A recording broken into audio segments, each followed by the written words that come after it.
नमस्कार दोस्तों, 1899 सीरीज के 5वें पार्ट में आपका स्वागत है। अगर इसके पहले के पार्ट आपने नहीं देखे हैं तो उनका लिंक मैंने डिस्क्रिप्शन बॉक्स और कमेंट बॉक्स में डाल दिया है। अब पिछले 4 एपिसोडों में ये दिखाया गया है कि कुछ माइग्रेंट्स यूरोप से न्यूयॉर्क नई जिंदगी की शुरुआत करने के लिए जा रहे थे। तभी रास्ते में उन्हें 4 महीने से गायब हुआ प्रोमेथियस जहाज मिलता है। जब वो वहाँ चेक करने जाते हैं तो एक लड़का वहाँ मिलता है और एक अजनबी उनके जहाज पे चढ़ जाता है। उसके बाद वो अजनबी उस प्रोमेथियस जहाज को गायब कर लेता है। लोग कैप्टन से बगावत कर देते हैं और उसी बगावत में वो उस छोटे से लड़के को समंदर में फेंक के मार देते हैं। लेकिन अचानक से वो लड़का कब्र से होता हुआ बाहर आ जाता है और इसी मिस्टीरियस एंडिंग के साथ चौथा एपिसोड खत्म हुआ था। इस एपिसोड के शुरुआत में मोहरा फ्रैंकलिन अपने आप को एक अजीब सी जगह पे पाती है और जहाँ से वो एक हॉस्पिटल में पहुंच जाती है जहाँ पे मोहरा के पिताजी भी थे। अचानक उसे कुछ लोग पकड़ के ले जाने लगते हैं। तभी मोहरा की नींद खुलती है और वापस से वो प्रेजेंट टाइम में आ जाती है। यहाँ मोहरा उस लड़के को ढूंढती है लेकिन वो लड़का नहीं दिखता तो उसे बताया जाता है कि उस लड़के को वापस से उसी कबर्ड में बंद कर दिया गया है। इस पे मोहरा उस बच्चे को छुड़ाना चाहती है तो कैप्टन उससे कहता है कि जो उस रेलिंग से नीचे गिर जाता है वो कभी जिंदा वापस नहीं लौटता और ये बच्चा अचानक से वापस आया है, इसे अंदर ही बंद रहने दो। और वो उससे पूछता है कि तुम्हारा नाम प्रोमेथियस के पैसेंजर लिस्ट में कैसे आया। इधर फ्रांस अपने लोगों से कह रहा होता है कि जब तक इंजन रूम पे हमारा कब्जा है वो लोग हमारा कुछ नहीं बिगाड़ सकते। तो लोग उससे पूछते हैं कि हम धरती से कितनी दूर हैं। तो वो बताता है शायद 3 या 4 दिन में हम वहाँ पहुंच जाएंगे। तो लोग उससे कहते हैं कि हमें डर है कि वहां पहुंचते ही हमें गिरफ्तार करके जेल में डाल दिया जाएगा क्योंकि हमने कैप्टन के साथ बगावत की है। इस पर क्रेस्टर की मां कहती है कि हम किसी हालत में आत्मसमर्पण नहीं करेंगे, हम उनका सामना करेंगे। तभी टोबे वहां से उठती है और अपने भाई क्रेस्टर के पास चली जाती है। टोबे क्रेस्टर से कहती है कि हमारी माँ पागल हो चुकी है, लेकिन वो जो आवाज सुनती है वो गॉड की है और गॉड उसे सही रास्ता दिखाएंगे। बातों बातों में ये पता चलता है कि टोबे ने भी किसी लड़की को मार दिया था और इसीलिए वो यहाँ पे है। इतना सब कुछ कहने के बाद टोबे एक बंदूक उठाती है और अपने भाई के पास से चली जाती है। इधर लूशियन क्लेमेंस को लेके एक रूम में छुपा हुआ था। वहाँ क्लेमेंस उससे कहती है तुमने हमेशा मुझसे झूठ कहा है, ना तुम मुझसे प्यार करते हो ना ही कुछ सच बताते हो और ना ही तुम लेफ्टिनेंट हो। अब सच सच बताओ कि तुमने क्या किया है। तभी सीन कट होता है और टोबे को दिखाते हैं जो कैप्टन से मिलने गई थी। टोबे कैप्टन से मिलती है और कहती है कि मैं भी आप लोगों का साथ दूंगी। तभी कबर्ड को वो बच्चा अंदर से खटखटाने लगता है जिससे मोहरा को लगता है कि वो तकलीफ में है और वो कबर्ड को खोलने जाने लगती है। सारे लोग मोहरा को मना करते हैं और उसके ऊपर बंदूक तान देते हैं और कहते हैं कि यदि तुमने वो कबर्ड खोला तो हम तुम्हें गोली से मार देंगे। मोहरा फिर भी नहीं रुकती और वो जाके कबर्ड खोलने पहुंच जाती है। तब तक वो लोग गोली चला देते हैं। अचानक कबर्ड के पास से एक शक्ति सी निकलती है और पीछे का समय एकदम बिल्कुल रुक सा जाता है। सारे लोग जो हवा में थे हवा में रह जाते हैं, गोली भी वहीं रुक जाती है। लेकिन मोहरा के पास का समय नहीं रुका हुआ रहता, तो वो कबर्ड खोल देती है और वो बच्चा बाहर आ जाता है। मोहरा ये सब देख के हैरान हो जाती है और उस लड़के से पूछती है कि तुमने ये सब कैसे किया। वो लड़का कुछ नहीं कहता, मोहरा का हाथ पकड़ता है और उसे यहाँ से ले जाता है और उन दोनों के जाते ही यहाँ का समय बिल्कुल सही हो जाता है। अब वहाँ न मोहरा थे और न ही वो बच्चा था। लोग हैरान हो जाते हैं कि यहाँ हुआ क्या। तभी जहाज का सायरन बजने लगता है। तब कैप्टन अपने लोगों से कहता है कि हमारे पास सिर्फ 2 दिन का कोयला बचा हुआ है और वे लोग कोयला बहुत तेजी से जला रहे हैं और अगर कोयला जल्दी खत्म हो गया तो हम लोग समंदर में ही फंस जाएंगे और हमें पूछने वाला कोई नहीं होगा। तभी अचानक टिक टिक की आवाज आने लगती है और कुछ लोग उस टिक टिक आवाज का पीछा करते हुए कहीं जाने लगते हैं और ये आवाज करने वाला कोई और नहीं डैनियल होता है जो अपने डिवाइस की मदद से ये आवाज करवा रहा था और वो ऐसा क्यों कर रहा है ये अभी तक मिस्ट्री है। इस आवाज के पीछे लिंगी की माँ, युंगजे, क्रेस्टर और बाकी लोग ऐसे चले जाते हैं जैसे वो उस आवाज के वश में हो। इंजन रूम के वर्कर भी उस आवाज का पीछा करते हुए डेक पे आने लगते हैं। अब डेक पे बहुत सारे लोग जमा हो जाते हैं। सबसे पहले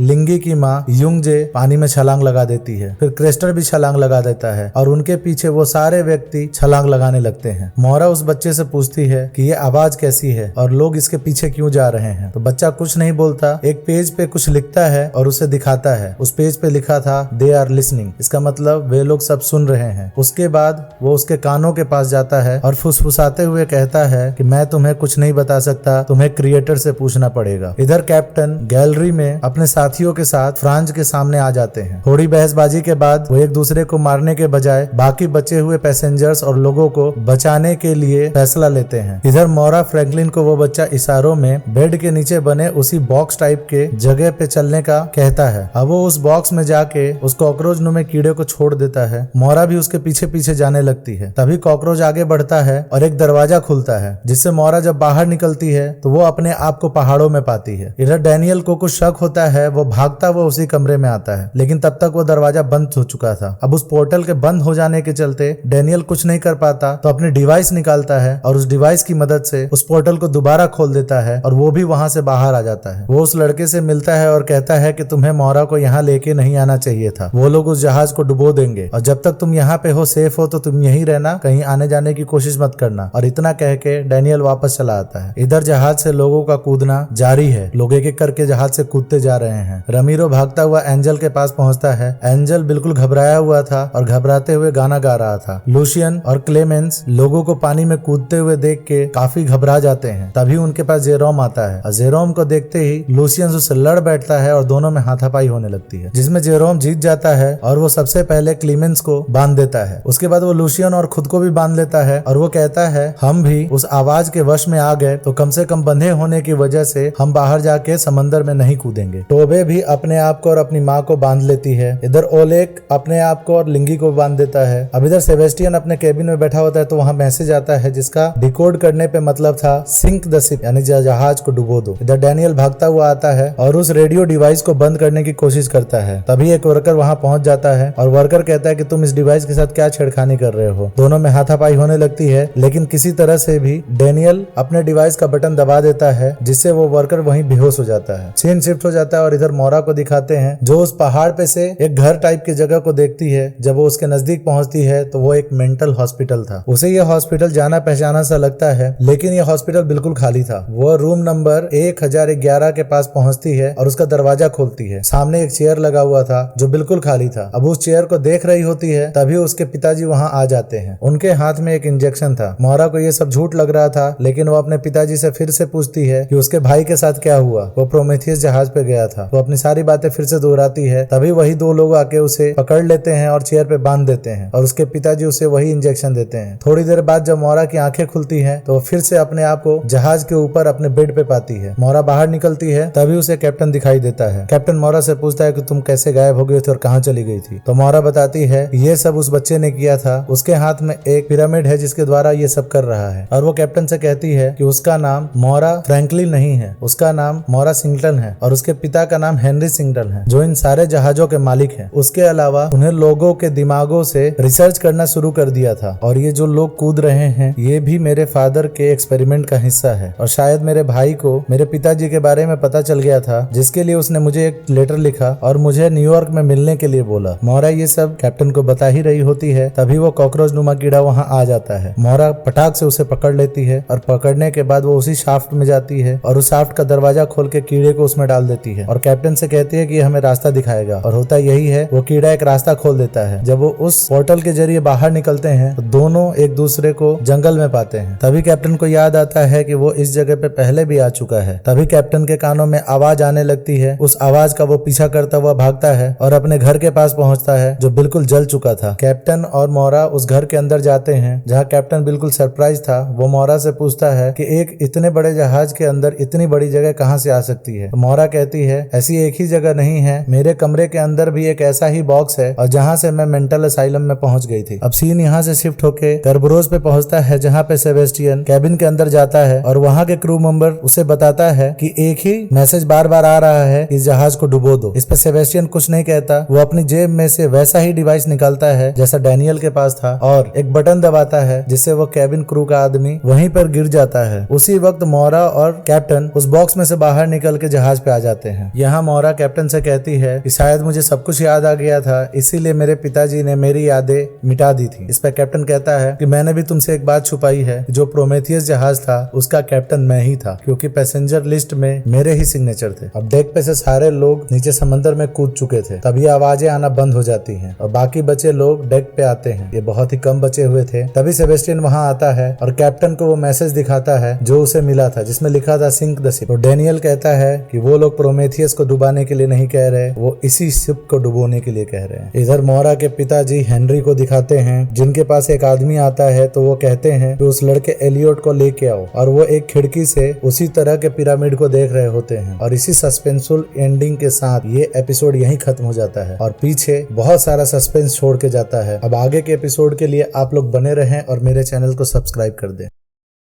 1899 सीरीज के छठे एपिसोड में आपका स्वागत है। अब टोबे को एक जंगल में भागते हुए दिखाया जाता है जहां वो अपनी बहन को ढूंढ रही थी। उसको उसकी बहन मिल जाती है, लेकिन जैसे वो उसके पास जाने लगती है उसके सामने एक आदमी आता है और डर के मारे टोबे की आंखें खुल जाती है। वो उठती है, अपना गन उठाती है और मोरा फ्रैंकलिन पे तान देती है और उससे पूछती है कि वो लड़का कहाँ पे है। ये सारी चीजें उस लड़के की वजह से हो रही है, मैं उसे जिंदा नहीं छोड़ूंगी। तभी कैप्टन वहां आता है और बीच बचाव करता हुआ टोबे को शांत करता है और उससे बोलता है कि अभी बहुत कम लोग बचे हुए हैं, तो हमें एक दूसरे का साथ देना चाहिए, ना कि एक दूसरे से झगड़ा करना चाहिए। टोबे शांत हो जाती है। अब चूंकि पिछले एपिसोड में हमने देखा था कि इंजन रूम के बहुत सारे वर्कर डेक पे जाके आत्महत्या कर चुके थे, जिसके चलते इंजन के अंदर कोयला ना जाने के वजह से इंजन बंद हो गया था। तो कैप्टन सबको उनका काम देता है और कहता है कि हमें किसी तरह से इसका इंजन स्टार्ट करना है, तभी हम धरती पे पहुंच पाएंगे, नहीं तो इसी समंदर में रह के खो जाएंगे। और साथ में ही हमें जिंदा बचे हुए लोगों को ढूंढना होगा। सारे लोग इस चीज पे तैयार हो जाते हैं। तो थोड़ी देर के बाद मोरा और कैप्टन एक साथ लोगों को खोजने के लिए जाते हैं। तो मोरा कैप्टन से पूछती है कि तुमने लोगों को बताया क्यों नहीं कि ये सारा काम मेरे पिता का है, वो किसी तरह का एक्सपेरिमेंट कर रहे हैं। तो कैप्टन कहता है कि तुमने भी तो नहीं बताया कि प्रोमेथियस का कैप्टन मैं ही था। इधर विल्सन, क्लेमेंस, टोबे और टोबे की माँ जिंदा बचे लोगों को ढूंढ रही थी और जेरोम, फ्रेंड्स और बाकी लोग इंजन स्टार्ट करने के लिए जाते हैं। तभी रास्ते में उन्हें जहाज पे एक अजीब तरह का पदार्थ उगता हुआ नजर आता है। जैसे ही वो इस पदार्थ को छूने के लिए जाते हैं, डैनियल वहां पहुंच जाता है और उन्हें मना करता है कि इस चीज को मत छुओ। वो लोग रुक जाते हैं। अब ये लोग इंजन रूम तक पहुंच जाते हैं और ओलेक ऊपर चला जाता है कोयला लाने के लिए, तो लिंगी भी उसके पीछे जाती है। अब लिंगी को किसी तरह से ओलेक से प्यार हो गया था। वो इस बात का इजहार उसे किस करके करती है। इधर सीन शिफ्ट होता है। कैप्टन और मोरा उसी शाफ्ट वाले रास्ते में जा रहे होते हैं। तो कैप्टन कहता है कि हो सकता है कि हम लोग ये सपना देख रहे हो। तो इस पे मोरा कहती है, तो ये बताओ ये सपना तुम देख रहे हो या मैं देख रही हूँ। कैप्टन के पास इसका कोई जवाब नहीं होता। तब तक शाफ्ट का दरवाजा खुलता है और वो लोग मेंटल असाइलम वाले पहाड़ के पास पहुंच जाते हैं। दोनों मेंटल असाइलम की तरफ बढ़ जाते हैं। पीछे से डैनियल भी वहां पहुंच जाता है। अब मेंटल असाइलम के अंदर मोरा कैप्टन को 1011 कमरे के पास लेके जाती है, जिसका दरवाजा खोलने पे सामने वही कुर्सी लगी थी। तो मोरा यहाँ बताती है कि यह हॉस्पिटल उसके पिता ने उसकी माँ के लिए बनाया था, क्योंकि वो सब कुछ भूलने लगी थी, यहाँ तक कि वो और मेरे भाई का नाम भी भूल चुकी थी। कैप्टन यहाँ पे खिड़कियों के पर्दे हटा के देखता है तो उसे जहाज का एक पार्ट दिखता है। इसी तरह से मोरा दूसरी तरफ के एक हिस्से को तोड़ती है तो उसे जहाज का दूसरा हिस्सा देखने के लिए मिलता है। और सीन यहाँ से शिफ्ट होकर जहाज पे चला जाता है, जहाँ पे रेमिरो टोबे के पिता के साथ बैठा होता है। वो अपने पुराने चीजों को याद करके रो रहा होता है और रेमिरो को बताता है कि वो सिर्फ किसानी करना चाहता था, कभी से फादर नहीं बनना चाहता और उसने बहुत से बुरे काम किए हैं। इस पे रेमिरो कहता है कि आप जीवित बच जाएंगे, इसकी चिंता मत कीजिए, हम सब यहाँ से वापस जाएंगे और आपके पाप भी धुल जाएंगे। इधर विल्सन को वही उगती हुई चीज दिखाई देती है, तो वो उत्सुकतावश उसको जाके छू लेती है, जिसके चलते एक काला पदार्थ उसकी उंगलियों पे चढ़ता हुआ उसकी बॉडी को ढकने लगता है और ये चीज अब पूरे जहाज को ढकना शुरू कर देती है। इधर टोबे को क्रेचर दिखाई देता है। वो क्रेचर के पीछे चली जाती है तो क्रेचर एक दरवाजा खोल के बाहर निकल जाता है। जब टोबे उस दरवाजे से बाहर निकलती है तो वो अपने यादों में चली जाती है, जहाँ वो खेतों के बीच खड़ी थी। ये देखती है कि ये वहां पहुंच गई है जिसके खेतों में वो काम करते थे। उस आदमी ने क्रेस्टर के ऊपर गन तान रखी है, क्योंकि क्रेस्टर ने कुछ चोरी कर लिया था। अब जैसे ही वो गोली चलाने वाला था, टोबे जाके बीच बचाव करती है, जिससे गोली टोबे के भाई के कान के बगल से निकल जाती है और वहां से खून आना शुरू हो जाता है। तभी टोबे को होश आता है और वो अपने आप को जहाज के गैलरी में पाती है। वहाँ क्लेमेंस उसे उठाती है, संभालती है। अब सीन शिफ्ट हो जाता है कैप्टन और मोरा की तरफ, जहाँ पे कैप्टन मोरा को कहता है कि ये सब जहाज का हिस्सा लग रहा है। तब यहाँ मोरा बताती है कि हमारे यहाँ आने से पहले उस बच्चे ने मेरे कान में कहा था कि हमारे सारे सवालों के जवाब क्रिएटर ही दे सकते हैं। अब टोबे अपने कमरे की तरफ जा रही होती है तो उसे अपनी बहन एडा की गुड़िया मिलती है, जिसको हाथ में लेते ही वो वापस अपने पास्ट में विजन देखने लगती है, जिसमें वो देखती है कि इस विजन में उसके माता पिता भी हैं जो उसके भाई को संभाल रहे हैं। और टोबे उस जमीन के मालिक से कह रही होती है कि हमारे भाई ने सिर्फ छोटी सी ही चोरी की है, हमें छोड़ दीजिए, लेकिन वो नहीं मानता और वो टोबे को मारने लगता है। और टोबे थोड़ी सी अधमरी सी हो जाती है तो उसका रेप कर देता है। अब टोबे को होश आता है तो एक बड़ा सा पत्थर उठाती है और उस आदमी के सिर पे मार देती है, जिससे वो दूर हो जाता है। तो वो उसकी गन उठा के उसी को गोली मार देती है, जिससे उसकी वही मौत हो जाती है। और इसके बाद टोबे अपने विजन से बाहर आती है। वो थोड़ी घबरा गई थी तो क्लेमेंस आके उसे संभालती है। इसके बाद फ्रांस को दिखाते हैं। फ्रांस और उसके साथियों ने मिलके इंजन को स्टार्ट कर दिया था। अब इंजन स्टार्ट तो हो जाता है, लेकिन अब इतना इतने आदमी नहीं बचे थे जो जहाज को चला सके। तो रमीरो और टोबे का पिता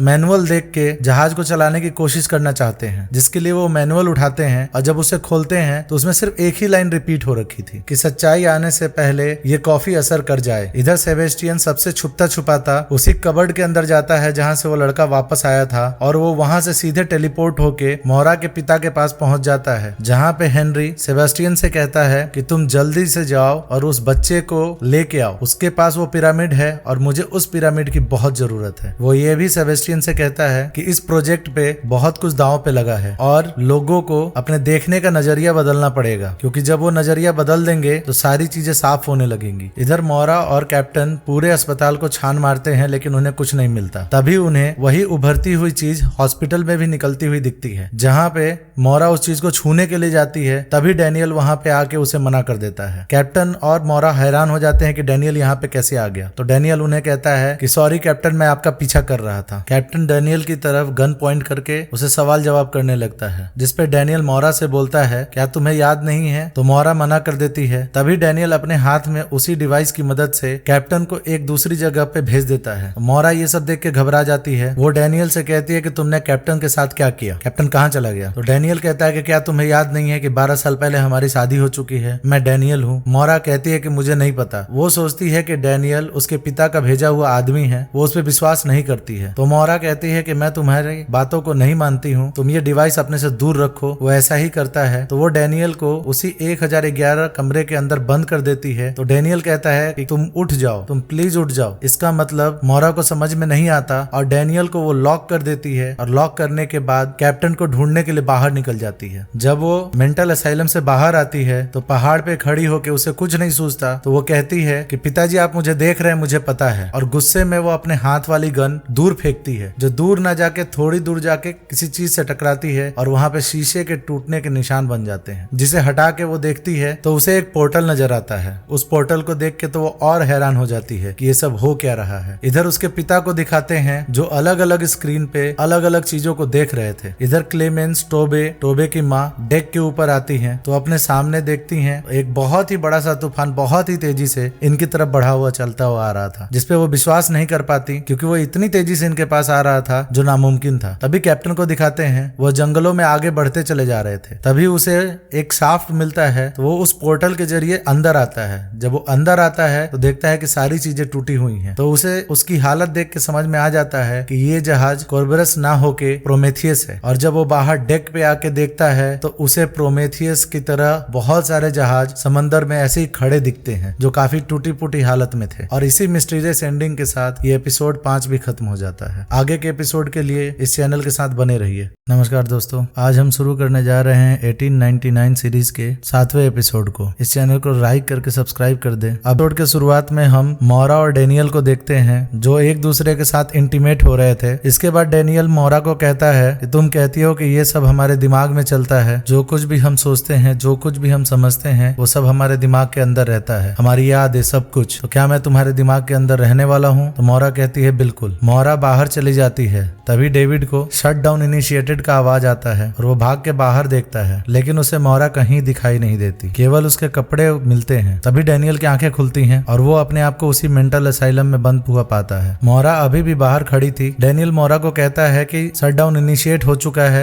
मोरा मेरा डिवाइस मुझे दे दो। मोरा उसकी बात पे ध्यान नहीं देती और सीधा वापस आती है और उस पोर्टल के जरिए वापस अपने रूम में आ जाती है, जहाँ वो खिड़की से देखती है कि बहुत बड़ा तूफान जहाज को चारों तरफ से घिर चुका है। इधर बाकी विल्सन, रमीरो, टोबे ये सब केबिन में खड़े होकर बात कर रहे थे। वो लोग कहते हैं कि हमें जहाज चलाना नहीं आता, हम इस तूफान का सामना कैसे करेंगे? हमें इंजन रूम में बैठे सारे व्यक्तियों को खबर करना होगा और मोरा और कैप्टन को ढूंढना होगा। विल्सन को छोड़ के यहाँ पे बाकी के सारे वहां से चले जाते हैं। इधर डैनियल को दिखाते हैं जो खिड़की से उसी जहाज के हिस्से को छूकर निरीक्षण करता है और जोर लगा के उस हिस्से को खोल लेता है। जहाज के इस हिस्से में बहुत सारे वायर्स होते हैं। डैनियल उन वायर्स के बीच से होता हुआ जहाज के अंदर चला जाता है। जहाज अब तूफान के बीच में घिरा हुआ लहरों के ऊपर से हिचकोले खा रहा था। तभी सेबेस्टियन इस जहाज पे वापस आ जाता है। वो मोरा से पूछता है कि कैप्टन कहाँ पे है, लेकिन मोरा को तो पता ही नहीं था कि कैप्टन कहाँ पे चल चुका है। और वहां से केबिन के अंदर जाती है जहाँ विल्सन अपना हाथ दिखाती है और कहती है कि ये सब क्या है। तो मोरा कहती है मुझे नहीं पता। अब वो कैप्टन के रूम में जाती है और कैप्टन के शाफ्ट के जरिए जंगलों में चली जाती है। अब वो वहाँ से कैप्टन के घर तक पहुँचती है जहाँ पे अभी उनका घर जला नहीं था। वो सीधे कैप्टन की वाइफ से मिलती है। जब वो कैप्टन की वाइफ से बात करती है तो उसे पता चलता है कैप्टन की वाइफ तो बिल्कुल पागल है। वो किसी तरह से उससे पीछा छुड़ाती है। तब तक सीन वापस जहाज पे आ चुका होता है जहाँ तोबे का पिता और तोबे की माँ इंजन रूम की तरफ सबको आगाह करने जा रहे होते हैं। तभी उसकी माँ वहाँ रुक जाती है और कहती है ये सब गॉड कर रहे हैं, हमें उनकी बात माननी चाहिए, हमें उनके बीच में नहीं पड़ना चाहिए। तो तोबे कहती है ये कोई गॉड नहीं कर रहे हैं, ये आपके मन का वहम है। लेकिन उसकी माँ एक नहीं सुनती। अब तोबे का पिता कहता है कि तुम यहाँ से जाओ, मैं तुम्हारी माँ के साथ रहूंगा क्योंकि मैं इसका साथ नहीं छोड़ सकता। तो तोबे वहाँ से अकेले इंजन रूम में पहुंच जाती है जहाँ पे जेरोम, फ्रांज और ओलेग अभी भी कोयले को डाल रहे होते हैं। यहाँ पे तोबे उनको बताती है कि बहुत बड़ा तूफान हमारी तरफ आ चुका है और धीरे धीरे पानी हमारे जहाज में आ रहा है। तो फ्रांज ओलेग को कहता है कि तुम केबिन में जाके जहाज को संभालो। तोबे के साथ उन दरवाजों को बंद करने जाता है जहाँ से पानी जहाज के अंदर आ रहा होता है। मोरा भी कैप्टन की बीवी से बच के शाफ्ट के थ्रू जहाज में वापस आ जाती है। अब उसके दिमाग में पता नहीं क्या सूझता कि वो सीधे डैनियल के कमरे में चली जाती है। डैनियल का बेड हटाती है तो वहाँ भी एक शाफ्ट था। वो शाफ्ट के अंदर घुस जाती है। वो सीधे एक घर में घुसती है। मोरा घर का दरवाजा खोल के जैसे अंदर दाखिल होती है उसे डैनियल का घर दिखाई देता है और उसे अपने पास्ट के सारे विजन आने लगते हैं, कैसे वो एक दूसरे के साथ यहाँ पे वक्त बिता रहे थे। मोरा वहाँ पे रखे हुए तस्वीरों को देखती है जिसमें वो और डैनियल और उसके साथ वो छोटा बच्चा एलियट भी रहता है। वो उन तस्वीरों को देख रही होती है। तभी सीन डैनियल की तरफ शिफ्ट हो जाता है। वो जहाज के अंदर दाखिल तो हो चुका था लेकिन वो बार बार गलत जगह पे निकलता था। वो उस पानी वाले जहाज पे निकल ही नहीं पा रहा था। तो वो अलग अलग पोर्टल का इस्तेमाल करता है। एक समय उसके पास एक कब्र आती है जिसे वो खोलता है और अंदर चला जाता है। अंदर एलियट बैठा हुआ था और उन मिले तस्वीरों से और यहाँ डैनियल जब अपने बच्चे से मिलता है तो ये पता चलता है कि ये बच्चा डैनियल और मोरा का है। लेकिन मोरा को इसके बारे में कुछ नहीं याद। डैनियल अपने बच्चे से कहता है कि शटडाउन इनिशिएट हो चुका है, उससे पहले मुझे कोड को हासिल करना होगा, नहीं तो ये प्रक्रिया दोबारा चालू हो जाएगी और दोबारा हमें शुरू से शुरुआत करनी पड़ेगी। जिसपे एलियट रोने लगता है और डैनियल वहाँ से बाहर जाने लगता है। तब वो अपने पिता को वेडिंग रिंग देखता है और कहता है कि माँ को इस बार सारी बातें याद आ जाएंगी और माँ जरूर उठ जाएगी। सेबेस्टियन अभी एक सिग्नल भेज रहा होता है लेकिन इस बार जो उसके हाथ में डिवाइस था वो ऐसा डिवाइस था जैसा अभी के टाइम में होता है, यानी 21st सेंचुरी वाला। डैनियल अब जहाज में आने में कामयाब हो जाता है और वो अपने कमरे में जाता है जहाँ उसे लग जाता है कि मोरा इसी शाफ्ट में गई है। वो तुरंत नीचे जाता है और अपने घर में पहुंच जाता है जहाँ पे मोरा अभी तक वो फोटोग्राफ देख रही थी। अब डैनियल और मोरा एक दूसरे से बातें करने लगते हैं जहाँ डैनियल मोरा को बताता है कि एलियट हमारा ही बेटा है। तो मोरा कहती है कि अगर वो हमारा बेटा है तो मुझे याद क्यों नहीं है, और डॉक्टर ने तो ये कहा था कि मैं कभी माँ नहीं बन सकती। तो डैनियल कहता है कि वो तुम्हारी बुरी यादें और गलत यादें हैं जो तुम्हारे दिमाग के अंदर फीड की गई हैं, तुम्हें अपनी असली यादों को जगाना होगा। अब एक पल को मोरा को डैनियल की बातों पर विश्वास होने लगता है और डैनियल मोरा को किस करने लगता है। तभी मोरा उसे दूर हटाती है और कहने लगती है कि तुम जो बातें बोल रहे हो वो बिल्कुल झूठ है। इस पे डैनियल बताता है कि तुमने ही कहा था कि हमारा दिमाग कभी कभी ये नहीं पता लगा पाता कि हम सच्चाई में जी रहे हैं कि अपने ख्यालों में जी रहे हैं। तो तुम अभी अपने ख्यालों में जी रही हो, तुम्हें अभी जागना होगा। अगर तुम जाग नहीं पाई तो तुम इन्हीं ख्यालों में उलझ के रह जाओगी और यहाँ से कभी निकल नहीं पाओगी। और शटडाउन इनिशिएट हो चुका है तो हमारे पास बहुत ही कम टाइम है। इतना सुन के मोरा और डैनियल वहां से निकल जाते हैं। इन दोनों की बातों से हमें पता चलता है कि जो चीजें अभी चल रही है वो सब सिमुलेशन है, कुछ सच नहीं है। और ये सारी बातें मोरा के दिमाग में चल रही है। दोनों अब डैनियल के कमरे में शाफ्ट के थ्रू वापस आ जाते हैं जहाँ पे डैनियल मोरा को कहता है कि एक कोड है जिसके थ्रू हम ये सारी चीजें दोबारा रिपीट होने से बंद कर सकते हैं और वो किसी भी आकार में हो सकता है। तो मोरा उसे अपना लॉकेट दिखाती है जो उसे उस लेटर में मिला था जो उसके भाई ने उसे लिखी थी। जब वो उस लॉकेट को खोलते हैं तो उसमें से एक की निकलती है। इधर इंजन रूम में काफी देर से दवाई ना लेने की वजह से लूशियन को दौड़े आने लगते हैं। तो जेरोम और क्लीमेंस उसको उठा के उसके कमरे तक ले जाने लगते हैं ताकि उसे दवाई दे सके। लेकिन कमरे तक पहुंचते पहुंचते बहुत देर हो चुकी थी और लूशियन की डेथ हो जाती है। अब डैनियल मोरा को लेके उस जगह पहुंचता है जहां पे सेबेस्टियन ने शटडाउन इनिशिएट किया था। वो गैजेट निकाल के मोरा को दिखाता है तो मोरा को गैजेट देख के डैनियल पे विश्वास होने लगता है। तो डैनियल मोरा को बोलता है कि अगर शटडाउन इनिशिएट हो गया और शटडाउन हो गया तो वो हमें किसी और ख्यालों में भेज देंगे। तो मैं क्या करूंगा कि मैं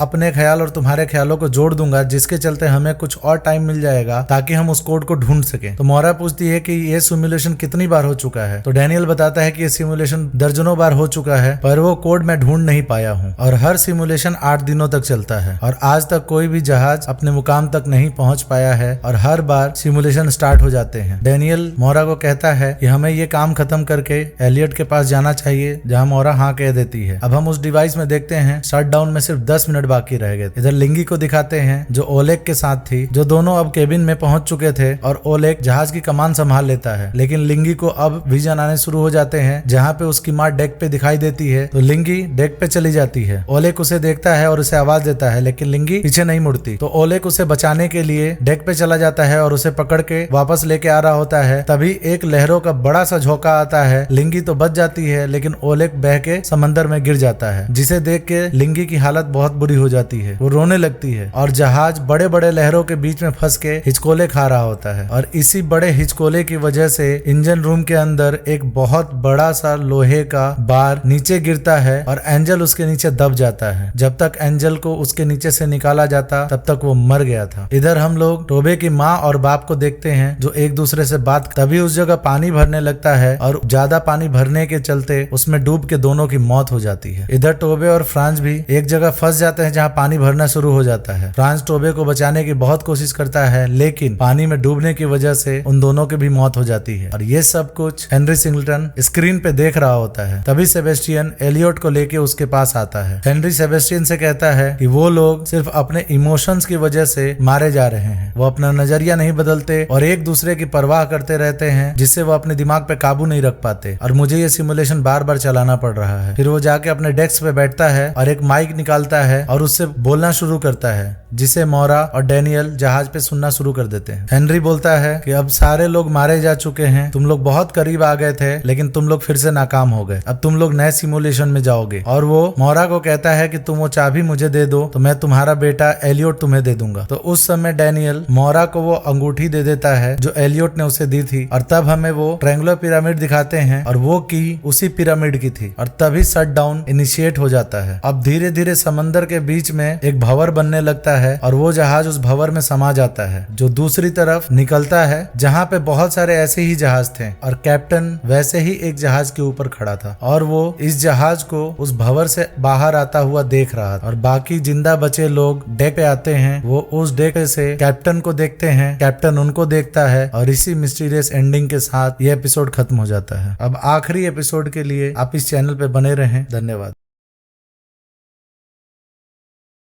नमस्कार दोस्तों, आज मैं 1899 सीरीज के लास्ट एपिसोड को एक्सप्लेन करने जा रहा हूँ। इस एपिसोड के शुरुआत में हमें एलियट और मोरा को दिखाते हैं जो आपस में खेल रहे थे, जहाँ पे एलियट कहता है मॉम मुझे तुम छोड़ के कभी मत जाना। मोरा कहती है मैं तुम्हें छोड़ के नहीं जाऊंगी। और तभी अचानक एलियट की आंखें खुलती है और वो अपने आप को बेड पे पाता है। उसी कमरे में एलियट के सामने हेनरी भी होता है। तो हेनरी एलियट से कहता है तुम्हें ये नहीं पता कि हम दोनों यहाँ क्यों हैं। ऐसा इसलिए हुआ क्योंकि तुम्हारी माँ ने हम दोनों को ही धोखा दिया है और वही इंसान है जो हमें यहाँ से बाहर निकाल सकती है। अब हमें ये भी पता चलता है कि जहाँ पे हेनरी और एलियट अभी हैं, वो भी सिमुलेशन का हिस्सा है। कैप्टन तैरता हुआ प्रोमेथियस से कर्बरोज पे पहुँचता है। वहाँ वह देखता है कि सिर्फ 8 लोग जिंदा बचे हुए हैं, जिनमें मोरा, रमीरो, क्लेमेंस, जेरोम, टोवे, लिंगी और विल्सन है। तो कैप्टन यहाँ पे मोरा से पूछता है कि वो अचानक से प्रोमेथियस जहाज पे कैसे आ गया था। तो मोरा उसे बताती है कि डेनियल मेरा हस्बैंड है और वो जो बच्चा एलियट जिसे तुम लोग प्रोमेथियस जहाज से लेके आए थे वो मेरा ही बेटा है और मेरे पिता इन सारे जहाज कंपनियों के मालिक हैं और मेरे पिता के बनाए हुए सिमुलेशन में हम लोग फंसे हुए हैं। यानी यहाँ पे कोई भी चीज सच्ची नहीं है, जिस बात पे विल्सन बिल्कुल भरोसा नहीं करती है। कोई उसकी बात पे विश्वास नहीं कर रहा था। तब मोरा कहती है कि तुम लोग जहाज पे कैसे आए, कुछ तुम्हें याद है? ये बात किसी को याद नहीं होती कि वो जहाज पे कैसे आए थे। मोरा अब अपना एनवेलप निकाल के उनको दिखाती है तो सभी लोगों के पास वैसा ही एक एनवेलप था। अब सब हैरानी से एक दूसरे को देखने लगते हैं। इधर डेनियल को दिखाते हैं जो इस सिमुलेशन में से सबको बाहर निकालने के लिए सिस्टम हैक करने की कोशिश कर रहा था। इधर बाकी लोगों को अभी तक मोरा के बातों पे विश्वास नहीं होता है। मोरा उनसे कहती है कि मेरा पति डेनियल सबको बचाने की कोशिश कर रहा है, वो इस सिमुलेशन में से सबको बाहर निकाल लेगा। लेकिन वो उस पर विश्वास नहीं करते और उसे अकेला छोड़ के अलग चले जाते हैं। सिर्फ कैप्टन ही होता है जो मोरा की बातों पे विश्वास कर रहा होता है। अब कैप्टन और मोरा आपस में डिस्कस करते हैं कि इस सिमुलेशन का क्लू हमें उस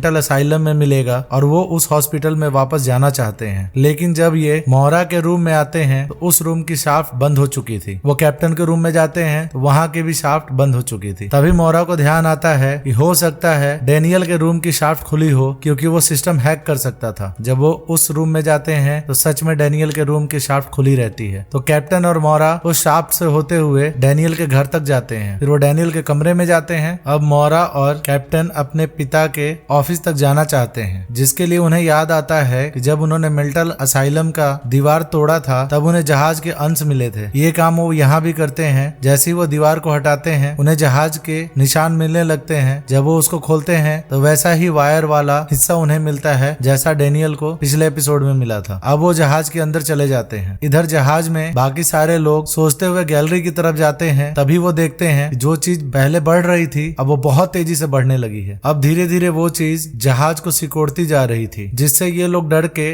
भागने लगते हैं और ये लोग अलग अलग भाग जाते हैं। तभी वो लोग नोटिस करते हैं कि इस जहाज के सभी कमरे के दरवाजे धीरे धीरे गायब होते जा रहे हैं। इधर हेनरी एलियट को लेके उसी मेंटल असाइलम जैसे जगह पे आता है और एलियट से कहता है कि अब मैं तुम्हें सच्चाई दिखाने वाला हूँ। वो उसे चेयर पे बिठा देता है और एक इंजेक्शन जिसमें किसी तरह का व्हाइट लिक्विड भरा था उसके गर्दन पे लगा देता है। अब एलियट को दर्द होता है, लेकिन जैसे वो होश में आता है वो देखता है उसने मरीजों के कपड़े पहन रखे हैं और उसकी माँ यानी मोरा उसे इंजेक्शन लगाने वाली है। मोरा एलियट से कह रही होती है कि मैं तुमसे दूर नहीं रह सकती, इसीलिए मैं तुम्हें ये इंजेक्शन लगा रही हूँ। तभी एलियट की आंखें खुलती हैं और वो वापस से हेनरी के पास आ जाता है। वो हेनरी से कहता है ये तुम सब झूठ बोल रहे हो, ये सच नहीं हो सकता। तब हेनरी एलियट को बताता है कि जब मोरा तुम्हारी एज की थी तो उसे प्लेटो का एक पेपर मिला था। प्लेटो ग्रीक के एक महान दार्शनिक थे। उस पेपर को पढ़ के तुम्हारी माँ को दिमाग में काफी रुचि हो गई। उसे लगने लगा कि जो हम देखते हैं, जो हम सुनते हैं वैसा सब कुछ नहीं होता और उसे असमंजस की स्थिति पैदा हो गई, जिसे वो सच मानती है क्या वो सच है या सच्चाई कुछ और है। और इसी असमंजस की स्थिति में वो हेनरी से पूछती है। हेनरी इन सब बातों को सुनता है लेकिन उसके पास वो कोई जवाब नहीं होता। लेकिन मोरा इन बातों से इतना प्रभावित हो गई थी कि वो इन्हीं सब चीजों पे रिसर्च करने लगती है। तभी हेनरी एलियट से कहता है कि इन सब चीजों से बाहर निकलने का एक ही रास्ता है, वो चाबी जो तुम्हारी माँ के पास है। उसी चाबी से हम पिरामिड को खोल के कोड निकाल सकते हैं जिसके द्वारा हम बाहर जा सकते हैं। इधर डैनियल ने सिमुलेशन को हैक कर लिया होता है और हैक करने के साथ ही वो जहाज वहां से गायब हो जाता है और जितने भी लोग थे वो अलग अलग जगह पे पहुंच जाते हैं। कोई पहाड़ों में पहुंच जाता है, कोई मैदान में पहुंच जाता है, कोई किसी और जगह, कोई किसी और जगह। अब जब हेनरी अपने स्क्रीन पे देखता है तो उसे पता चल जाता है कि सिमुलेशन हैक हो चुका है। तो वो सेबेस्टियन को कहता है कि तुम जाओ और मोरा से वो की लेके आओ। तभी लिंगी को दिखाते हैं, वो एक कुएं के पास खड़ी होती है। उस कुएं में से ऑयल में नहाया हुआ ओलेग बाहर आता है। अब लिंगी उससे कुछ कह पाती, वो सामने के दूसरे पोर्टल में घुस जाता है जिसके पीछे पीछे लिंगी भी चली जाती है। इधर रमीरो के सामने एक कुआं आता है जिसमें एंजल होता है। उसे बचाने के लिए रमीरो कुएं में उतर जाता है। अब ये जैसे ही उन रास्तों से गुजरते हैं ये वापस से जहाज में वापस आ जाते हैं और यहाँ इन्हें एंजल के गाने की आवाज सुनाई देती है जो इंजन रूम की तरफ से आ रही थी। ये सारे इंजन रूम की तरफ जा रहे होते हैं। तभी मोरा को दिखाते हैं, वो अपने पिताजी का ऑफिस ढूंढ रही थी जो उसे कहीं नहीं मिल रहा था। तभी सेबेस्टियन वहां आ जाता है। कैप्टन कहता है कि तुम्हें सब कुछ पहले से पता था। इस पे सेबेस्टियन कहता है कि मेरे पास इन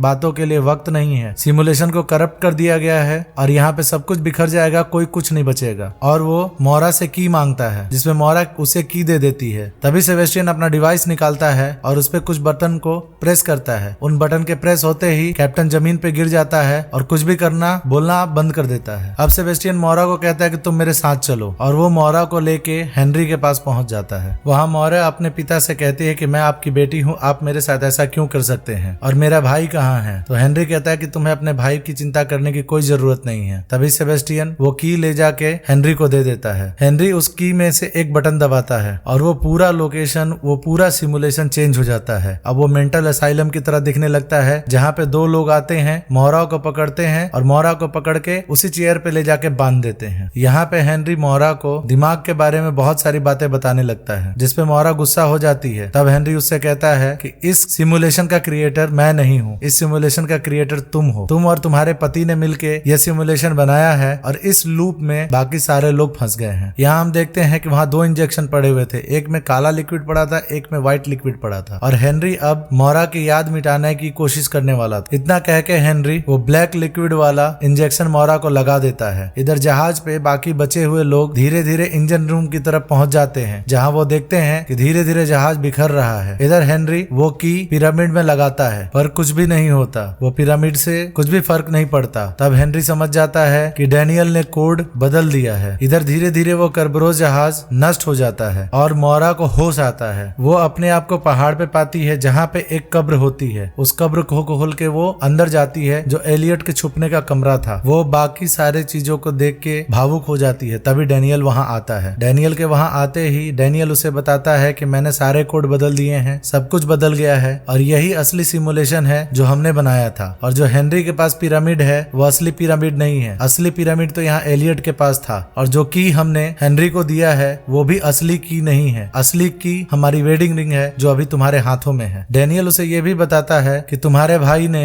ये सब कुछ हैक करके बदल दिया था, जिसके चलते तुम्हारे पिता भी इसी सिमुलेशन में फंसे हुए हैं। ये सारी बातें सुन के मोरा अपनी वेडिंग रिंग निकालती है और उस पिरामिड में बने हुए जगह पे रख देती है। जिसके बाद सीन शिफ्ट होता है और मोरा एक ऐसी जगह पे जागती है जहाँ पे चारों तरफ मशीनें ही मशीनें थी। वो अपने पॉड से बाहर आती है तो देखती है कि उसके अगल बगल भी ऐसे ही बहुत सारे पॉड हैं जिसमें आदमी हैं। इसका मतलब वो लोग भी सिमुलेशन में फंसे हुए हैं। और वो खिड़की की तरफ जाती है। जब वो खिड़की से बाहर देखती है तो वो एक प्रोमेथियस नाम का अंतरिक्ष यान था जो अंतरिक्ष में कहीं जा रहा था। तभी मोरा एक कंप्यूटर के पास जाती है जहाँ से उसे एक मैसेज प्रिंट होके निकलता है कि रियलिटी शुरू होने से पहले कॉफी अपना काम कर जाए। और यही सारी बातें उस जहाज के सारी किताबों मैनुअल सब जगह लिखी हुई थी। तभी उस कंप्यूटर पे लिखा हुआ आता है कि इस जहाज पे 1423 पैसेंजर हैं और 550 क्रू मेंबर्स हैं और आज की तारीख है अक्टूबर 19, 2099। और तभी मोरा के भाई कायरन का मैसेज आता है, hello sister, welcome to reality. अब यहाँ पे 200 साल आगे का समय दिखाया जा रहा है। अब इस एपिसोड में भी बहुत सारे सस्पेंस है। अब मोरा जाग तो गई है लेकिन इससे ये पता नहीं चलता कि वो रियलिटी में है कि वो अलग से सिमुलेशन में चली गई है। अब यहाँ पे कुछ मिस्ट्रीज जो अनसॉल्व रह गई, उसमें ये कि हेनरी मोरा को बोलता है कि क्रिएटर तुम हो, फिर यहाँ वहाँ उसका भाई क्रिएटर कैसे बन गया। इसके बाद मोरा बाकी सारे लोगों को ये बताती है कि उसके पिता इन जहाजों के मालिक हैं। इसकी भी कोई क्लियरिटी नहीं है। अब इन सारे सवालों के जवाब तो हमें अगले सीजन में ही मिलेंगे कि मोरा जहाँ पे जागी है वो रियलिटी है या दूसरा सिमुलेशन है। अगर आपको मेरे एक्सप्लेनेशन अच्छे लगे हों तो इस चैनल को लाइक कर दीजिए, सब्सक्राइब कर दीजिए और मेरे चैनल को ग्रो करने में मेरा साथ दीजिए। धन्यवाद।